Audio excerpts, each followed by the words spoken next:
on a Thursday, we try and explore about a subject or a topic, something that is really important, something that is going to be kind of relevant to you, something that's going to make a difference. We go from everything to cars, to wills, to probate, to physiotherapy. Well, today is a massively important subject because we're going to be finding out more about children's health and nutrition. Now, let's be honest, if we've got our own kids, if we've got our own grandchildren, whatever it could be, I've got a lady that is going to be able to tell you exactly the do's and the don'ts and some really, really handy, well, tips and hints as well. I'm delighted that Louise Mercier joins us live in the studio. Louise, how are you? I'm very good, thank you. Now, the last time we spoke, you came in and you were talking to us all about your book, How Food Shapes Your Child, which is beautiful. I've got this right here in front of me. Tell me about the book and why you decided to do it. Well, the book stems from me trying to get over my passion for nutrition in an affordable and attainable way.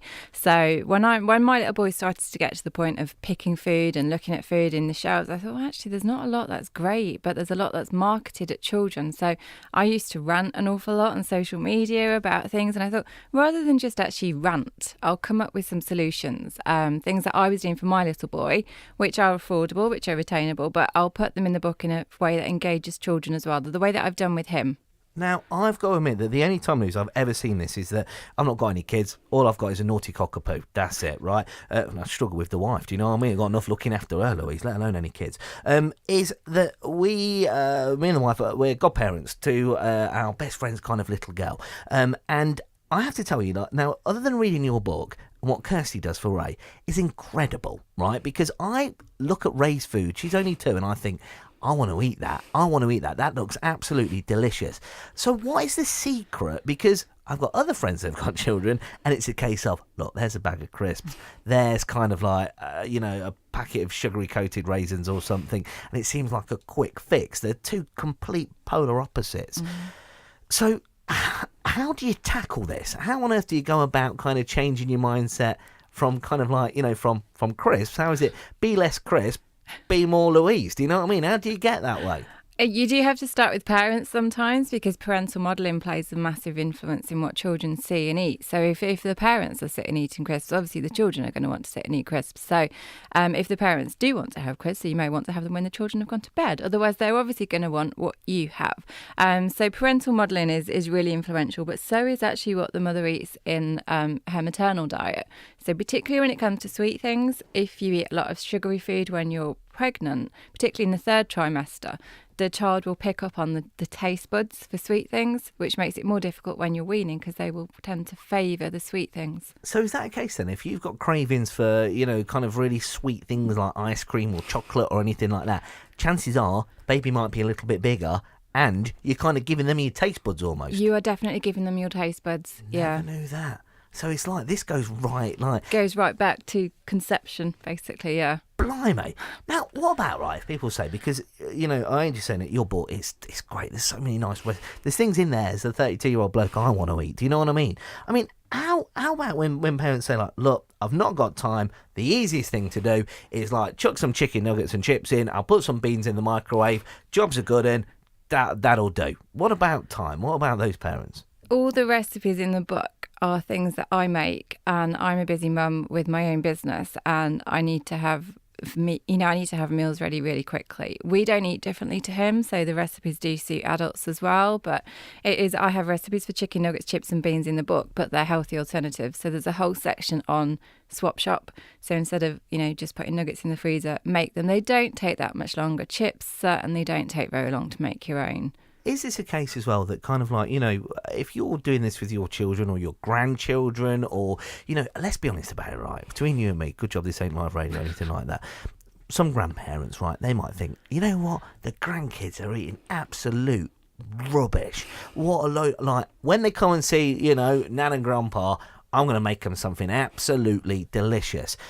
What's the best way of going about that? Is it a case of making these things like chips and healthy chicken nuggets perhaps and just kind of dressing it up a little bit differently. Will they really know that much difference? They shouldn't know the difference. No, especially the younger you can get children, the easier it is, because the problem with a lot of processed food is it has quite a synthetic taste because it's not natural food. So with all the additives and E-numbers and things, that's the palate that people develop. Whereas with food that you make yourself, it obviously a tomato sauce will taste like tomato instead of tasting like sugar and salt and additives. So if you can get them young on the home cooked stuff, they won't ever notice the difference. Oh, as soon as they get past sort of 8 and 10 and older ones, they'll probably think, what's this? This isn't Heinz or, another brand. And they will start to tell the difference. So the younger you can get the taste buds, the easier it is for you as parents, definitely. Because I always remember my sister. She would never eat vegetables. I always quite like my vegetables, My little brother, he's always ate his vegetables. My mum would always cook on a Sunday night. We would always have Sunday dinner. That was it. Dad would get back from work. That was just kind of like, I don't know, a typical Sunday night growing up. But I remember my sister sitting there, moving vegetables kind of around the plate, trying to hide them, not wanting to eat them, doing anything. Even the threat of, right, if you don't eat your vegetables, you're not having any pudding. Even that didn't work. I mean, is it as simple as that? Like you say, that if you can get it from an early age, then you'll be fine. The earlier ages are better, but there is sometimes children just display no logic at all. So you can have somebody who's weaned really well, eaten all their vegetables really well. Suddenly at age 5, 6, 7, 8, whatever, they'll suddenly decide to not do things anymore. So sometimes children will defy all logic. But in terms of nutritional science, yes, children may be predisposed to liking sweet things. Because if we go right back to evolution terms, a lot of things that were bitter in nature are actually toxic to us. So as if we were hunter and gathering, we would actually go for sweet tasting things. So there could be an ancestral evolutionary link to liking sweet things, but we're not hunter gatherers anymore, so we don't need to worry about that. But it is a case of trying to just train taste buds. You can retrain an adult taste bud. So it really? is, yeah. That's incredible, though. Going back. I was amazed enough about going back about cravings when you're pregnant, but let alone going back to hunter gathering and kind of beating a chest around and thinking, don't eat that, it's going to kill you or give you a tummy ache. Where does it go wrong then, Louise? Because when you see, and you have to forgive me here because I hope you don't think I'm being ignorant. I'm not a parent. I just see things and I kind of, I don't know, just pick up on it and have my own views. Baby food, right? When kids have baby food. And I'm talking really, really serious little kids.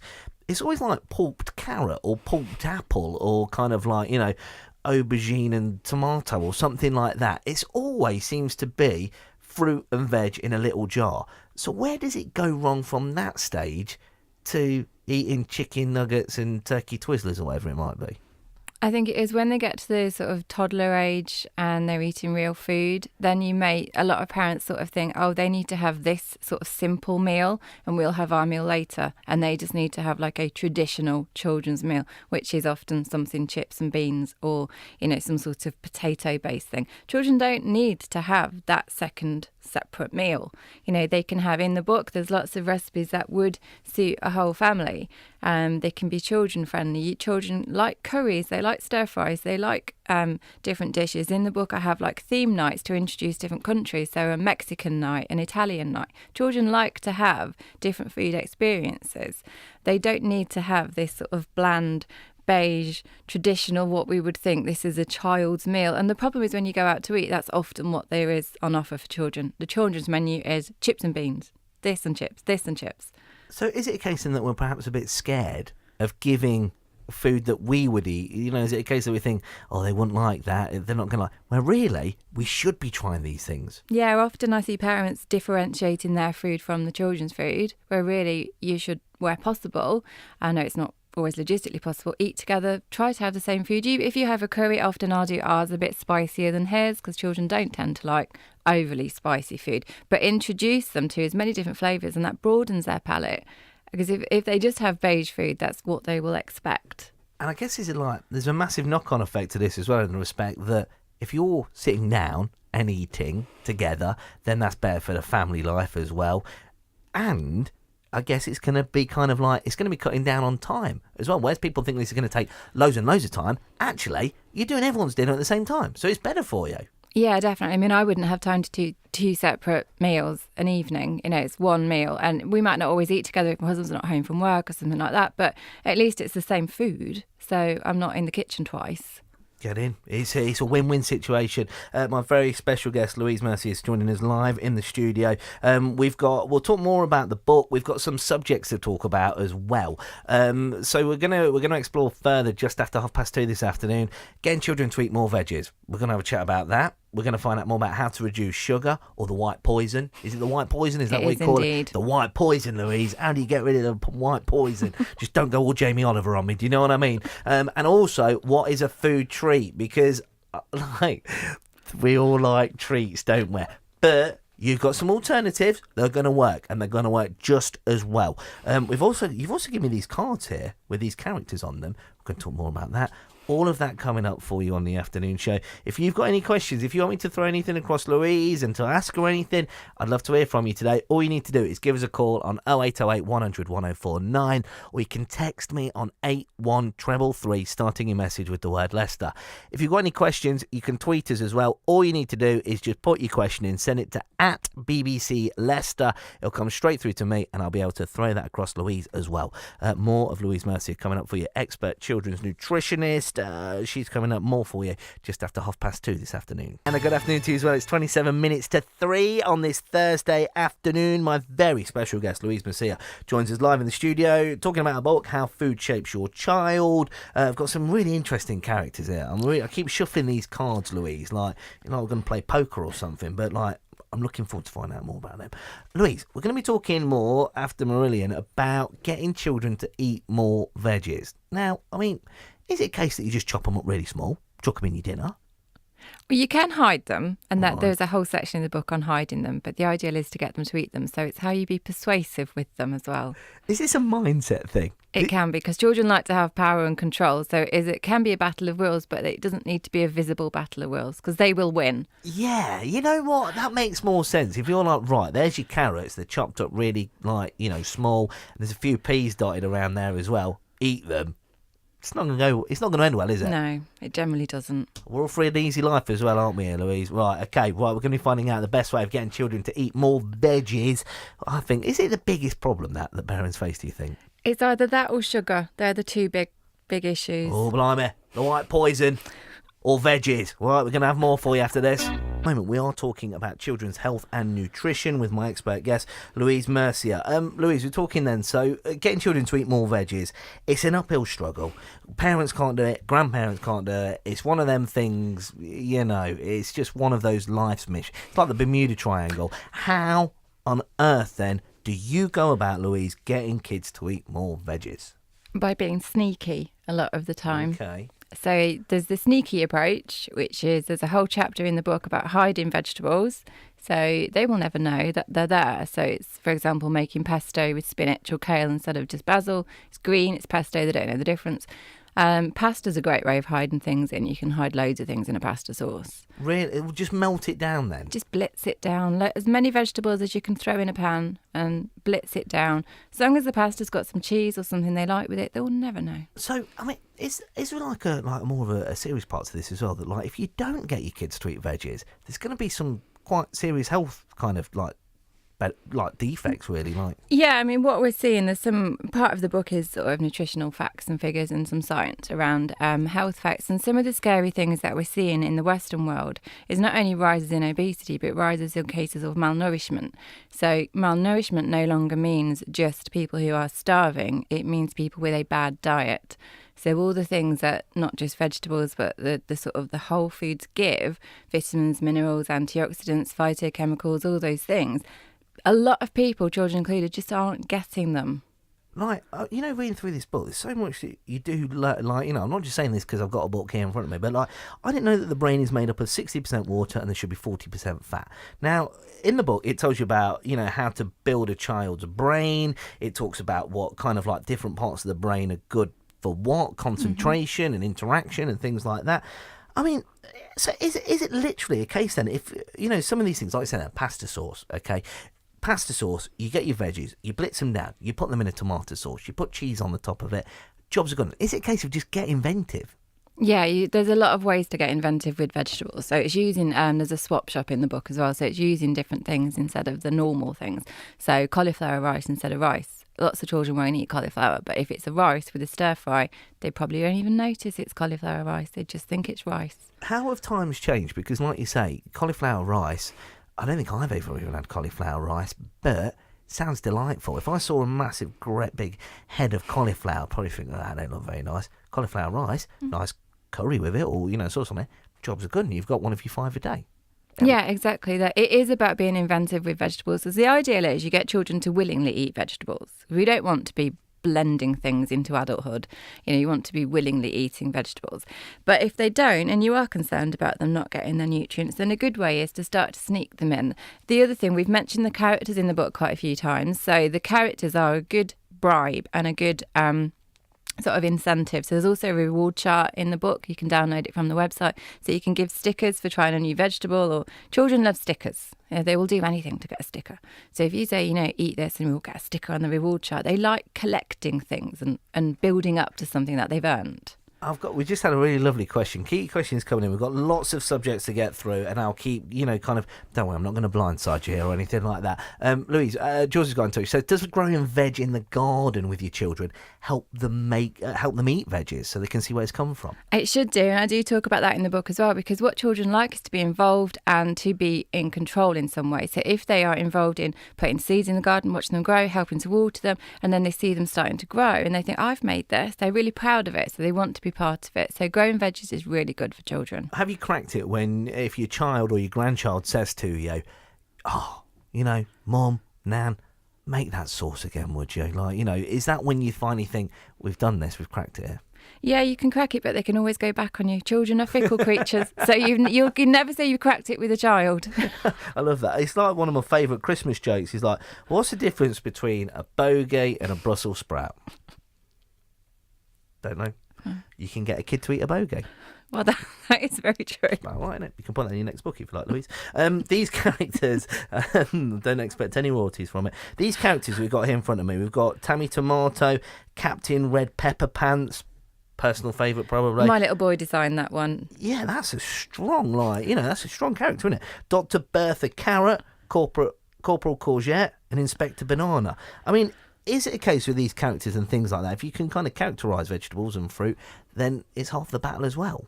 Yeah, it's giving them a bit of a personality and a purpose. So they pop up in the book. So Dr. Bertha Carrot is the clever one. So where there's any nutritional science and facts and things like that, she will be there to explain the importance. Corporal Courgette's the one that gets angry. So if you don't eat your fruit and your vegetables, he's the one that that you've got to answer to. Yeah, that's good. That's a good way of doing it, isn't it? Actually, Corporal Courgette does sound. So, what does Captain Red Pepper Pants do? Well, my little boy, he's 4, designed him, and that's why he's wearing Y fronts. But he just likes eating. He just thinks it's cool to eat cool fruit and vegetables. This is brilliant. We're going to find out more about how to reduce sugar after Nick Kershaw. Be good. Louise, I don't know where the time's gone. I've just looked and I thought, blimey, it's like nearly 10 to 3. We haven't covered half the stuff that we want to cover. There is something that I definitely want to talk about before we go, and that is about how to reduce sugar. Now, when you go in, when you look at the back of packets now, or the back of drinks or anything, there are so many kind of chemical names. There's sweeteners, there's thickening gums, there's I don't know, there's a witch's boot on there, there's loads of stuff, isn't there? I mean, how on earth? It must be a minefield for parents and grandparents. It can be very, very confusing, and it's one of my bugbears that a lot of food for children, which isn't really legally supposed to be marketed for children, but it is full of either sugar or sugar substitutes and unnatural sugar substitutes, so artificial sweeteners and things like that, and a lot of additives. And they don't do any good for the child. They potentially do some harm, but they certainly don't do any good. Is this kind of there's been a big push, hasn't there, on cartoon characters with food? I mean, is this part of the thing that these things are full of sugar? You see a tiger or a monkey on it or something like that, or Bart Simpson or whatever it could be, and you think, kids think, yeah, right, I'm going to eat that, but really it's not very nutritional. I think there's an element of that, but those things have been around, a lot of those advertising figures have been around for 30, 40 years. What the real problem is that the majority of foods available for children and adults alike, but we're talking about children, the norm is that it's bad for you. Whereas when we were younger, it was, this is okay, we know it's not great for you, but you're not having it all the time. Now, because our diet has changed so much, the norm tends to be unhealthy food. So how, again, is this a case then of, like we were saying earlier on, that even with cravings for mums to be, the sweet things, is it a case of them that not introducing sugar because children will get addicted to it? Is it kind of like, cutting it out right from the start? Sugar is addictive. It sort of lights up parts of the brain which are linked with reward and pleasure. So once you start to activate those, you need more to get the same response. So it is a neurological addiction.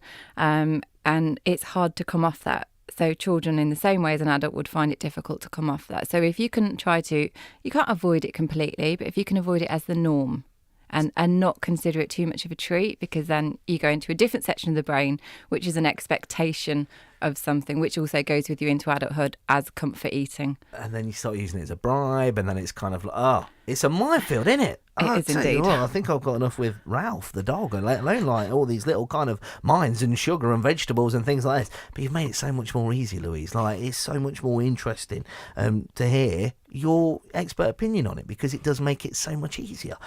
Louise, you're going to have to come in and see us again. Is that all right with you join us? Come and see us again, because we haven't talked about half the things that we were going to talk about. If people in the meantime want to get hold of your book, more about what you do, how do they find you? So my website is louisemessiah.co.uk. We will put it on Twitter and Facebook and all of that. So the book is on there, and the consultations that I do as well. So all the information about me and the services that I do is all on the website. It's been great having you in. Thank you so much for joining us. Let's do it again.